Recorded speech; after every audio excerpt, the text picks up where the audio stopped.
Olá pessoal, meu nome é Daniela Ximenes e na aula de hoje nós vamos falar sobre resgate de valores nas memórias literárias, tá? E aí os costumes também. Mas antes de falar desses costumes e desses valores nas memórias literárias, é importante que a gente, com certeza vocês já devem ter ouvido alguém falar, nós viajamos a partir da leitura, a gente viajar através da leitura. E como é que ocorre esse processo de viajar através da leitura? É porque o texto literário, ele tem essa função de nos transportar para diversos lugares. Pensando nisso, nós temos aqui novamente a conceituação do que é o texto literário e o que é uma memória literária, certo?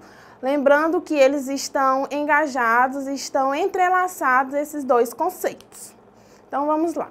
O texto de memórias literárias é considerado um texto literário, que é aquele texto que tem subjetividade, que tem a função de emocionar o leitor, de causar aí, a partir da experiência vivida, a partir das descrições e do uso dessa linguagem ao seu favor, ele causa essa emoção e desperta entretenimento também no leitor.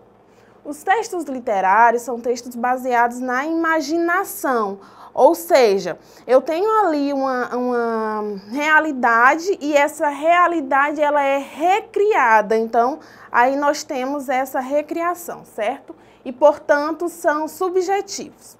Por isso dizemos que esses textos expressam as emoções do autor e suscitam emoções no leitor. Essa que é a característica. Então, pessoal, na aula de hoje nós vamos falar de uma autora muito especial que ela escreve memórias literárias. O nome dela é Tatiana Belinque. Tatiana nasceu na Rússia em 1919. Veio para o Brasil aos 10 anos de idade e aqui faleceu no ano de 2013. No livro Transplante de Menina, ela narra suas memórias de um jeito lindo e poético, desde sua saída da Rússia até sua chegada ao Brasil.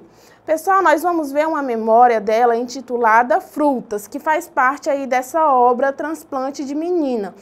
E aí, vamos relembrar e vamos pensar o que seria transplante. Transplante é quando retira-se o órgão de uma pessoa e coloca em outra pela necessidade de manutenção da vida. Então, aí, o que acontece? A Tatiana, ela narra essas histórias mostrando que ela é da Rússia, mas que ela se sente uma brasileira. Então, ela conta histórias do Brasil e da Rússia de uma forma muito particular e muito emotiva. Então, vamos à leitura do texto. Frutas. No Parque Arcádia é que se apreciavam melhor as mudanças das estações.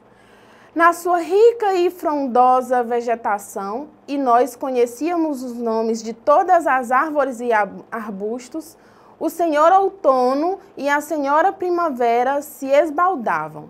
Não sei o que era mais lindo, se as tenas folhinhas verdes claras que surgiam de repente na entrada da primavera, nos galhos e ramos das árvores desnudados pelo inverno, ou se a rica paleta de cores do amarelo claro ou vermelho vivo com que o outono pintava as folhagens, antes de derrubá-las dançando ao vento e transformá-las em tapetes coloridos pelo chão. O outono era também a época em que os passarinhos migrantes, principalmente as andorinhas, partiam em bandos em rigorosas formações para o distante sul, a Itália e outros países de clima quente. E o vento geladinho, prenunciando o frio de verdade, era até agradável. O chão, mesmo na calçada, ficava escorregadio. Chovia bastante. Poças de águas barrentas se formavam por toda parte e demoravam dias para secar, obrigando-nos a calçar lusídias galochas pretas por cima dos sapatos para evitar os temíveis resfriados. Mas uma das grandes alegrias do outono eram as frutas. Era a época de sua maturação e elas eram muitas, maçãs de várias qualidades, tamanhos, cores, sabores e nomes diversos.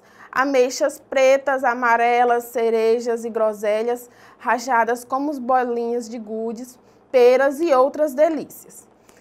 Sem esquecer certos deleites raros e luxuosos, que só podíamos saborear em ocasiões especiais. Frutas tropicais importadas que papai trazia de vez em quando da cidade, uma de cada vez, caríssimas que eram. E que meu irmão e eu repartíamos meticulosa e ciumentamente para que nenhum dos dois ficar em desvantagem.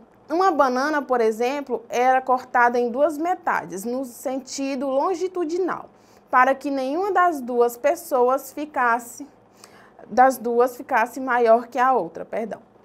Eu nunca vi mais que uma banana de cada vez. Pensava que elas cresciam assim, de uma em uma, penduradinhas de árvores altas e esguias.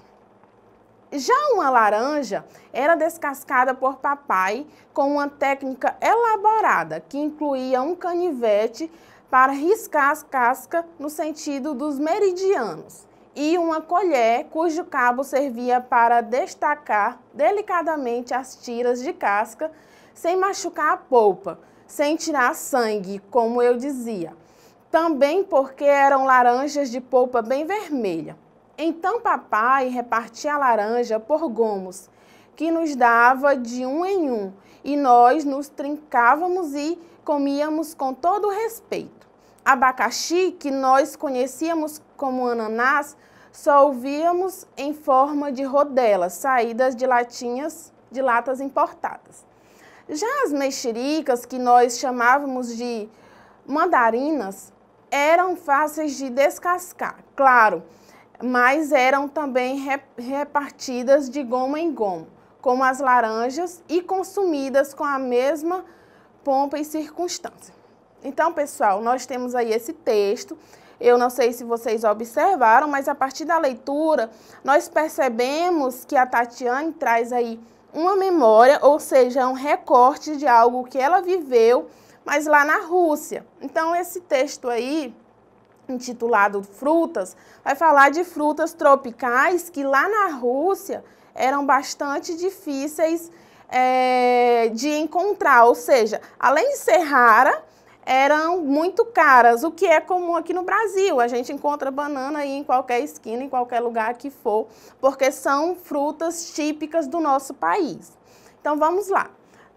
Trata-se de um texto de memórias literárias, por quê? Primeiro, em relação ao tempo e ao espaço, a autora fala do período em que viveu na Rússia. Aí nós já temos uma referência de lugar, tá? E nesse trecho em específico, ela se refere ao período do outono. Aí nós temos uma referência temporal, que era quando as frutas maduravam. Como personagem de suas memórias, nessa parte do livro, ela cita o irmão e o pai. Então, como também trata-se de uma memória literária, é claro que esse texto é narrado em primeira pessoa. Só lembrando, pessoal, que a memória literária é muito diferente da biografia, da autobiografia, embora ambos sejam escritos em primeira pessoa. A memória é um recorte do passado e não a vida inteira de uma pessoa, certo? Então, é isso que diferencia a memória da autobiografia. Então, cuidado para não fazer essa confusão. Então, vamos lá. E agora, nós vamos pegar um outro trecho aqui do livro também, Transplante de Meninas, para a gente ver alguns costumes e valores que eram praticados na Rússia, no período em que ela morava, e que ela trouxe esses costumes para o Brasil, e vendo que se diferencia do nosso país. O título, vamos lá.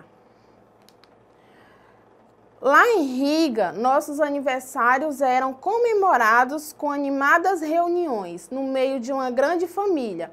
Avós, tios e tias, muitos primos e primas, a casa toda enfeitada, teatrinho feito por nós mesmos, jogos, cirandas, cantorias e muitos presentes, muitos bolos e doces e principalmente muito carinho e aconchego.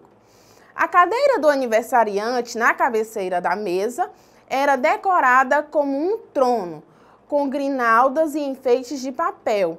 A criançada toda endomingada, ostentando chapéus de penacho e coroas de flores de crepom, tudo confeccionado por nossas próprias mãos. Eram eventos festivos, guardados com palpitante antecipação e registrados com fotografias feitas com explosões de magnésio, que faziam metade do grupo sair na foto de olhos fechados e a outra de olhos arregalados. Então vamos lá. Compare como são as comemorações do aniversário no Brasil. Animadas reuniões no meio de uma grande família. É comum aqui no Brasil? Sim, geralmente as festas, as comemorações de aniversário são cheias aí de muitas pessoas, e principalmente a família. A casa toda enfeitada? Sim, nós sabemos que isso também é comum, é claro que tem várias denominações de enfeite, mas também é comum no Brasil. Teatrinho feitos por nós? Não, isso aí já não é muito comum. Raramente se vê um teatro feito em uma festa de aniversário. Jogos, cirandas e cantorias, nós praticamos, as crianças praticam isso no dia a dia, mas quando se fala dessa data comemorativa, isso não acontece. Muitos presentes, muitos bolos e doces, também é igual aqui no Brasil. A cadeira do visitante na cabeceira da mesa era decorada como um trono, com grinaldas e enfeites de papel. E aí, aqui não acontece dessa forma. É claro que nós temos lá o painel para tirar uma foto, mas também não é decorada como se fosse um trono. A criançada toda endomingada, ostentando chapéus de penacho e coroa de flores de crepom, tudo confeccionado por nossas próprias mãos. Normalmente compra-se aqueles cones, né, e coloca aqueles chapeuzinhos que a gente encontra na papelaria e coloca na cabeça. Então não é confeccionado pelo aniversariante ou pelos seus familiares, tá? Eram eventos festivos, aguardados com palpitante antecipação. É igual aqui no Brasil, a gente fica esperando chegar a data do aniversário para ver se alguém lembra e vem aquela surpresa. Registrados em fotografias feitas com explosões de magnésio. Isso aqui não acontece. É claro que nós temos várias fotos, mas não com explosões de magnésio. Então, pessoal, as considerações finais. Por isso é que nossas sociedades e literatura têm sido um instrumento poderoso de instrução e educação, entrando nos currículos, sendo proposta a cada um como equipamento intelectual e afetivo. Os valores que a sociedade preconiza ou os que considera prejudiciais estão presentes nas diversas manifestações da ficção, da poesia e da ação dramática. Essa aí é uma crítica do Antônio Cândido, o direito à literatura. Para quem não conhece, o Antônio Cândido é um grande crítico brasileiro.